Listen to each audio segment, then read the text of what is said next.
सो CA final में केवल 6 subjects हैं और उनमें से भी केवल 3 सब्जेक्ट्स कोर प्रैक्टिकल है।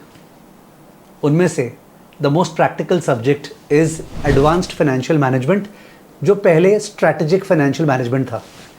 तो this video is about CA final AFM and I am going to talk about कि सीए फाइनल एएफएम कैसे पढ़ना चाहिए और मेरे से क्यों पढ़ना चाहिए। नाउ सीए फाइनल एएफएम एक ऐसा सब्जेक्ट है जिसमें स्टूडेंट्स बहुत हाई स्कोर कर सकते हैं, और ये मैं हिस्टोरिकल एविडेंस के साथ बोल रहा हूँ। Whether it is 100/100, 99, 98, 97, 96, in students का जो आप देख रहे हैं ये सारा मार्क्स आया हुआ है। And it is not that ये गिने चुने स्टूडेंट्स हैं, टर्म बाय टर्म ऐसा हुआ है। तो it is a fact that किसी भी सीनियर से पूछ लीजिए and they will tell you यार सीए फाइनल एसएफएम जो उनके ज़माने में होता था और अब जो एएफएम है वो मोस्ट स्कोरिंग सब्जेक्ट है। स्टूडेंट्स को यूजुअली इस पेपर में टाइम क्रंच नहीं होता है कि टाइम बीत गया, because they know so much when they are sitting for the exam.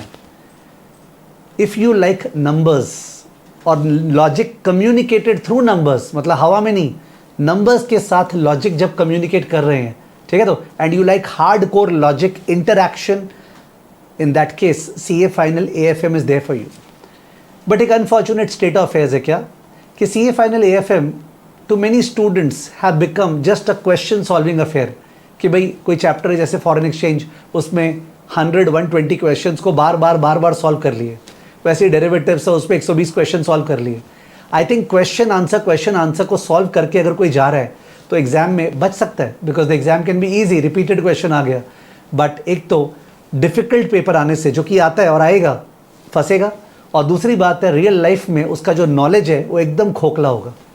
अगर कोई बोलता है ना कि सर रियल लाइफ से क्या मतलब, हम लोग को एग्जामिनेशन से मतलब है, आई थिंक बहुत ही नैरो थिंकिंग है। बिकॉज आपका जो करियर है, आपका जो फाइनेंस है, आपका जो इनकम है, वो टोटली आपके नॉलेज पे बेस्ड होगा। सीए डिग्री तो एक डिग्री है जिससे एक बार सामने बैठने का मौका मिलेगा।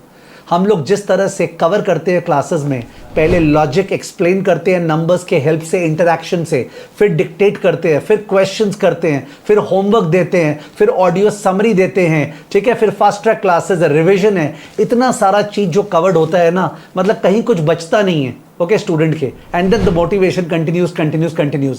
साथ साथ नॉन स्टडी मैट है, अमेंडमेंट का स्टडी मैट अलग है, थियोरी का अलग है, मल्टीपल चॉइस का अलग है, बिकॉज 30% तो मल्टीपल चॉइस आता है। और मल्टीपल चॉइस आईसीएआई का अभी लो लेवल से स्टार्ट हुआ है, वो लोग धीरे धीरे अचानक से बढ़ जाएंगे। तो इन दैट केस अपना already multiple choice higher level पे है, ठीक है।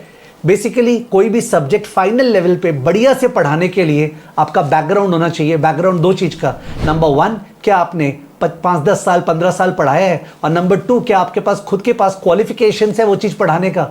मैंने लास्ट 25 साल से माफा, एसएफएम, एएफएम तीनों पढ़ाया है, और आज के दिन भी जोश पहले से कम नहीं है और ज़्यादा ही है। Please come and join CA final AFM.